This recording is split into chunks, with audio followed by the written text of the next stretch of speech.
వచ్చే లోక్సభ ఎన్నికల్లో గెలిపే లక్ష్యంగా కాంగ్రెస్ పార్టీ వ్యూహాలు రచిస్తోంది. ఇందులో భాగంగా అభ్యర్థుల ఎంపికపై కసరత్తులు చేస్తోంది. ఇప్పటికే చాలా స్థానాల్లో అభ్యర్థులపై ఒక నిర్ణయానికి వచ్చినట్టు తెలుస్తోంది. అయితే కొన్ని చోట్ల కీలక నేతల కుటుంబ సభ్యులు తెరపైకి వస్తున్నారు. ఇందులో ముఖ్యంగా నల్గొండ ఎంపీ సీటు కోసం మాజీ మంత్రి జానారెడ్డి తనయుడు రఘువీరారెడ్డి ప్రయత్నాలు ప్రారంభించారు. బీఆర్ఎస్ నుంచి గుత్తా సుఖేందర్ రెడ్డి తనయుడు గుత్తా అమిత్ ప్రయత్నాలు చేస్తున్నారు. ఆయనకి సీటు దక్కవచ్చని టాక్. అందుకే జానా కూడా తన కొడుక్కి టికెట్ అడుగుతున్నారు. ఇక భువనగిరి ఎంపీ స్థానంలో మునుగోడు ఎమ్మెల్యే కోమటిరెడ్డి రాజగోపాల్ రెడ్డి తన సతీమణి లక్ష్మిని బరిలో నిలపాలని ఆలోచన చేస్తున్నారు. మరోవైపు కోమటిరెడ్డి మోహన్ రెడ్డి తనయుడు సూర్యపవన్ రెడ్డి ప్రయత్నాలు చేస్తున్నట్లు తెలుస్తోంది. ఇటీవల మోహన్ రెడ్డి సీఎం రేవంత్ రెడ్డిని కలిశారు. కాంగ్రెస్ పార్టీ తరపున నల్గొండ ఎంపీ టికెట్ కోసం మాజీ మంత్రి కుందూరు జానారెడ్డి తన తనయుడు రఘువీర్ రెడ్డి కోసం ప్రయత్నాలు ముమ్మరం చేస్తున్నారు. రఘువీర్ తమ్ముడు జైవీర్ రెడ్డి సాగర్ ఎమ్మెల్యేగా విజయం సాధించారు. అసెంబ్లీ ఎన్నికల్లో మిర్యాలగూడ టికెట్ ను రఘువీర్ రెడ్డికి ఇప్పించేందుకు జానారెడ్డి ప్రయత్నాలు చేసినా కుదరలేదు.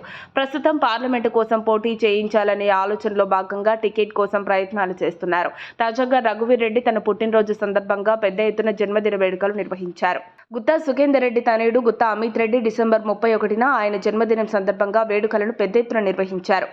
గత అసెంబ్లీ ఎన్నికల సందర్భంలో ఆయన మునుగోడు టికెట్ ఆశించినా అది సాధ్యం కాలేదు. ప్రస్తుతం పార్లమెంటు టికెట్ కోసం ముమ్మర ప్రయత్నాలు చేస్తున్నారు. అంతేకాదు 2 పార్లమెంటు నియోజకవర్గాలైన నల్గొండ, భువనగిరి ఏ నియోజకవర్గాల నుంచి అవకాశం ఇచ్చినా పోటీ చేసేందుకు సిద్ధంగా ఉన్నామని గుత్తా సుఖేందర్ రెడ్డి వెల్లడించారు.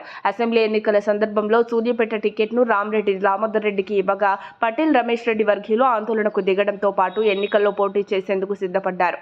దీంతో ఆయనకు అప్పటి కాంగ్రెస్ నేతలు ఎంపీగా అవకాశం కల్పిస్తామని ప్రకటించారు. దీంతో ఎంపీ టికెట్ తనకే వస్తుందనే ఆలోచనలో రమేష్ రెడ్డి ఉన్నారు.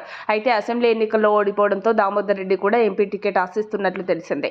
ఇక బీఆర్ఎస్ నుంచి మాజీ ఎమ్మెల్యే శానంపూడి సైదిరెడ్డి టికెట్ ఆశిస్తున్నట్లు తెలిసింది. బీజేపీ నుంచి గార్లపాటి జితేందర్, సంకినేని వెంకటేశ్వరరావు, మన్నెం రంజిత్ యాదవ్, బండారు ప్రసాద్, గోలి మధుసూదన్ రెడ్డి టికెట్ కోసం ప్రయత్నాలు చేస్తున్నట్లు తెలిసింది. భువనగిరి ఎంపీ టికెట్ కోసం టీపీసీసీ ఉపాధ్యక్షుడు చామల కిరణ్ కుమార్ రెడ్డి, తిన్మార్ మల్లన్న, జెడ్పీ మాజీ చైర్మన్ కసిరెడ్డి నారాయణ రెడ్డి కూడా ప్రయత్నాలు చేస్తున్నారు. బీఆర్ఎస్ నుంచి భువనగిరి మాజీ ఎమ్మెల్యే పైలు శేఖర్ రెడ్డి, జిట్టా బాలకృష్ణారెడ్డి, బూడిద భిక్షమయ్య గౌడ్ ప్రయత్నిస్తుండగా బీజేపీ నుంచి ఆ పార్టీ జిల్లా అధ్యక్షుడు శ్యామ్ సుందర్ రావు, బీజేపీ రాష్ట్ర ఉపాధ్యక్షుడు గంగిని మనోహర్ రెడ్డి, మాజీ ఎంపీ బూర నర్సయ్య గౌడ్ ఆశిస్తున్నట్లు తెలిసిందే. అయితే భువనగిరి పార్లమెంటు సీటు కోసం కోమటిరెడ్డి కుటుంబం రంగంలోకి దిగింది. కోమటిరెడ్డి రాజగోపాల్ రెడ్డి తన సతీమణి లక్ష్మిని భువనగిరి ఎంపీగా పోటీ చేయించాలన్న ఆలోచనలో ఉన్నట్లుగా చర్చ జరుగుతోంది.